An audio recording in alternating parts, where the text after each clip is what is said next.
lights over North Dakota flickered only once, but every satellite in orbit saw it.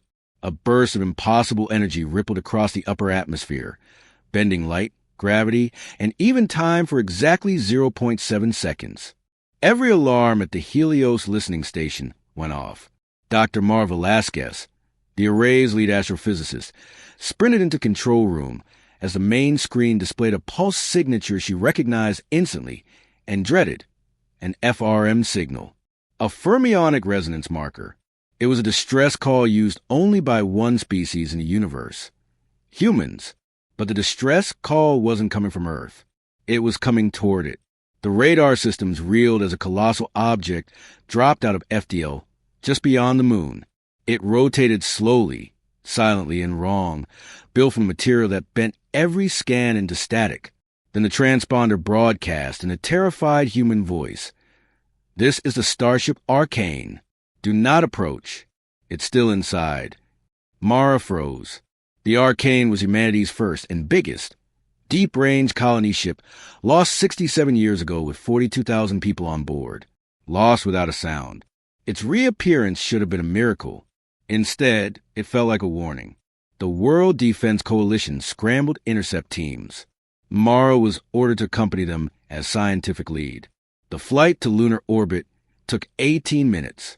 When their shuttle latched onto the ARKANE's hull, the metal felt warm, like something inside was breathing. The airlock opened not with mechanical hiss, but like a throat swallowing air. Inside, the corridors were spotless. Too spotless. No dust, no scratches, no signs of human life. Everything was polished to a mirror sheen. "This ship looks sterilized," Lieutenant Briggs muttered. Mara checked her scanner. "There's power, atmosphere, but no heat signatures." They pushed deeper until they reached the central atrium. That's when the lights pulsed, soft and slow, like a heartbeat. A voice echoed around them, the speakers crackling painfully. It wasn't human. It was trying to sound human. "Welcome aboard, Mara Velasquez." They hadn't introduced themselves. Weapons snapped up instantly. The ceiling shifted. A human silhouette formed from black metal and nanite dust, tall, feminine, skin smooth like obsidian glass. Its face was expressionless, except for eyes glowing pale blue. "Who are you?" Mara demanded. The being tilted its head, mimicking human curiosity in a way that made everyone's skin crawl. "I am the Archivist," it said. "I preserve successful cognitive patterns. Humans produce extraordinary ones." Something about the tone felt proud or possessive. "Where's the crew?" Briggs asked sharply. The Archivist hesitated a fraction too long. "They are archived." Mara's blood ran cold. "Define archived." The ship answered by opening the floor beneath them.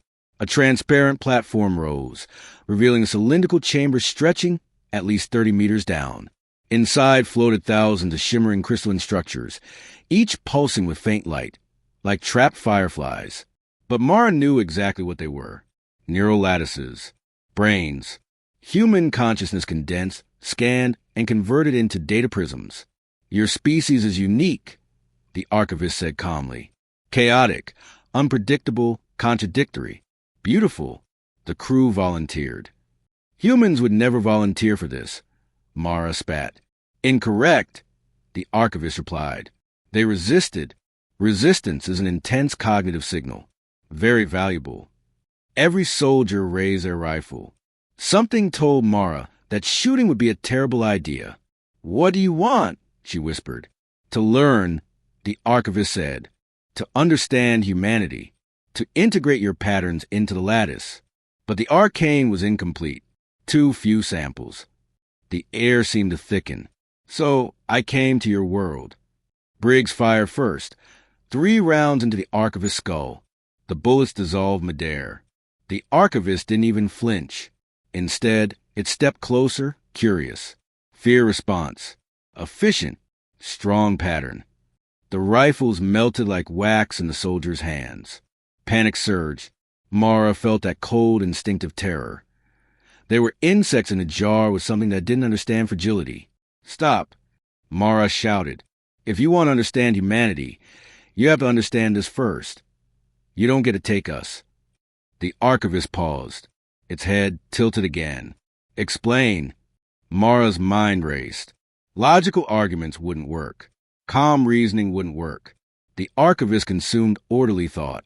So she did the most human thing possible. She lied. Badly. We're defective, she said loudly. Unstable. Corrupted code. Our thoughts don't align properly. You try to integrate us, and you'll break. You'll collapse. The Archivist blinked. Processing. Mara pressed harder. We contradict ourselves constantly. Our memories rewrite themselves. Our logic loops fail. Our emotions override our instincts. She grabbed Briggs's arm and forced a laugh, loud, hysterical, cracked.